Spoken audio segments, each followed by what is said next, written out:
There's one way you can use suffering as it arises, and there accept what is in the midst of suffering and give up resistance. And suddenly, it's one way of finding that which is beyond form. That you suffer, and you willingly, you can practice it if you have an illness or whatever, completely accept what is. Don't accept the idea of illness. I've said that before somewhere. Accept simply whatever you feel at this moment, bring acceptance to it. Whatever arises in this moment, it is as it is. That frees you from the world of form. If you accept the form completely, it frees you from form. That's a miracle. If you don't accept the form of this moment, you are trapped in a reactive movement, which means you are more trapped in form. So surrender means accepting whatever arises. And that's the cross. And he says here, if you accept, then the cross carries you. You don't carry the cross anymore.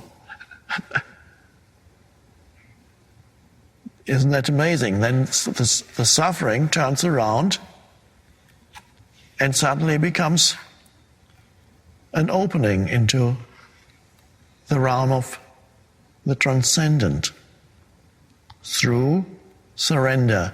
And in the ancient Christian tradition, that is a lesson of the human on the cross who says, "Not my will, but thy will be done."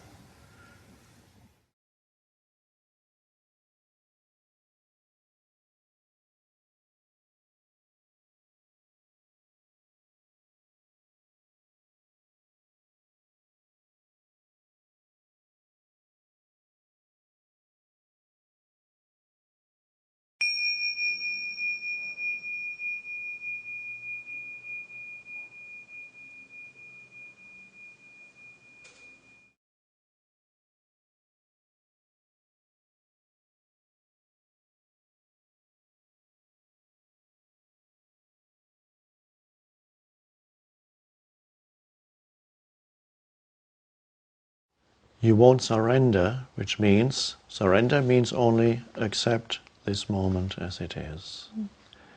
But you won't be able to surrender unless you're completely fed up with suffering. You've had enough suffering. And at some level, you recognize that most of your suffering is self-created. It is created out of resistance to what is. It is created out of an interpretation of something that is. It comes from a thought, from an interpretation, not from the situation. So you realize really that I've had enough suffering, and only when you've truly had enough suffering in your life are you able to say, I don't need it anymore. Suffering is a wonderful teacher. Suffering is most people's only spiritual teacher. And suffering deepens you. It gradually erodes the mind-made sense of self, the ego. And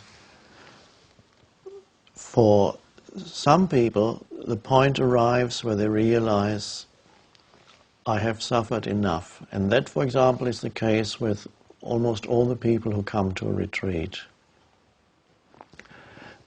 If you ask them, they've all had their share of human suffering. Otherwise they wouldn't be open to the message. They've had their share of human suffering, and they have reached a point where they are ready to listen to the message that says there is another way to live. There is another way in which you can live that does not create further suffering for yourself. Because to a large extent humans create their own suffering. And so when you are ready to hear that message And that's really the message that is in every religion. That's the message, the central message of Buddhism is the end of suffering. And even the central message of the teaching of Jesus is finding the pearl of great price, finding the kingdom of heaven that is within you here and now, as Jesus says. And that, of course, is the end of living in a state of suffering. So, one could say that you need suffering for you to realize, for you to come to a point of realization that you do not need to suffer anymore. There's a paradox here. If I had not suffered,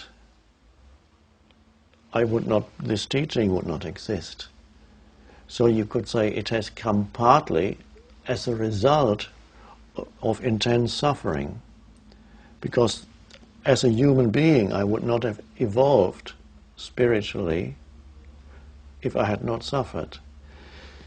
So suffering was my main teacher, and suffering is for many people their main teacher. But then some people when they are ready, they come into contact with a spiritual teaching or teacher, and that can speed up the process of realization that you don't need to suffer anymore.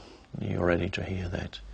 So that was, the Buddha talked about nothing else already 2,600 years ago, that there can be an end to self-inflicted suffering.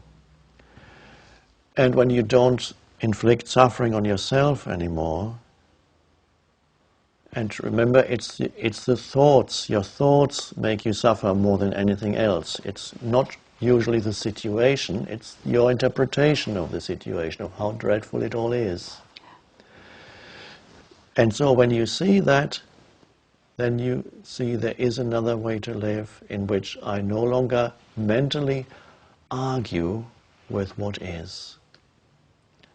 And that's the end of self-inflicted suffering. And if I no longer inflict suffering on myself, I no longer inflict suffering on others, because the two go together.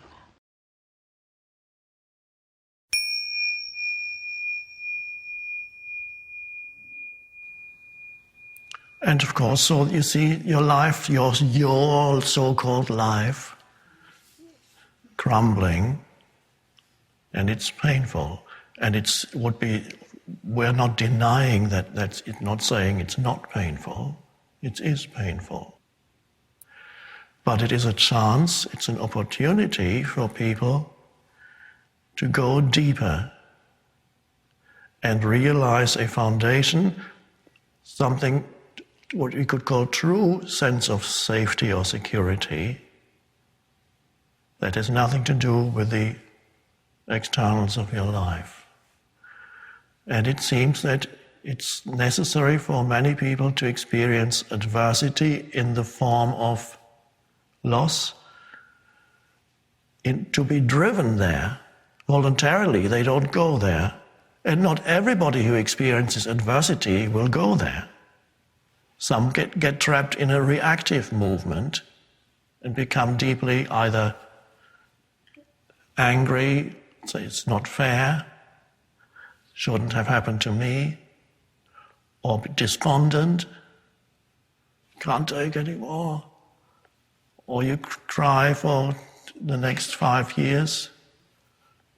You get stuck in a reactive movement, and so you're even more deeply stuck in a rigid pattern.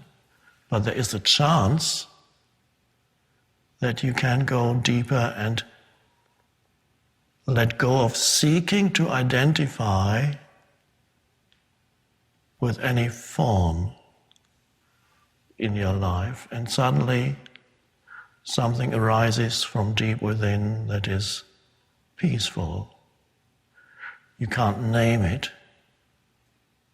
and so you've touched suddenly something that you didn't know existed in you.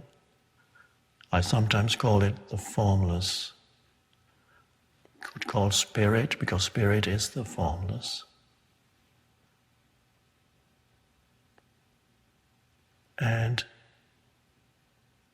suddenly you have the peace that passes all understanding, because you can't explain it. Well, I'm trying to explain it, but, but it's hard.